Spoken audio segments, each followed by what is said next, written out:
De façon claire, l'épidémie de Covid-19 a clairement touché la Bretagne et a clairement touché la région brestoise. Alors avec de très nombreux cas positifs en ville, de patients asymptomatiques, mais aussi forcément beaucoup de patients hospitalisés. De patients hospitalisés dans les services conventionnels, dans les services de maladies infectieuses. Et donc forcément, puisqu'il y a une certaine proportion de ces patients-là qui vont se dégrader, des patients Covid-19, qu'on dit autochtones, c'est pas un joli mot, qui sont hospitalisés dans nos services de réanimation. Mais habituellement, ces 15 lits nous suffisent à prendre en charge la population habituelle.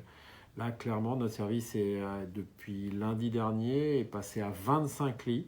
Alors, c'est vrai qu'on a beaucoup entendu dire que les patients qu'on recevait étaient plutôt des patients très âgés, avec plein de comorbidités. C'est vrai, la majorité de nos patients sont des hommes. La majorité de nos patients sont des hommes de plus de 65 ans, avec de l'obésité, de la morbidité. Mais c'est pas uniquement ça. On a aussi quelques patients beaucoup plus jeunes. Des patients de 20 ans, des patients de 30 ans, des patients de 50 ans.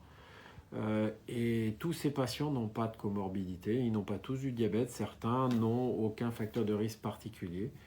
Et donc oui, ça peut toucher tout le monde, y compris les plus jeunes. La seule façon d'éviter de venir en réanimation, c'est de respecter le confinement, c'est de respecter les gestes barrières. C'est malheureusement à ce jour les seules mesures efficaces que nous avons à notre disposition.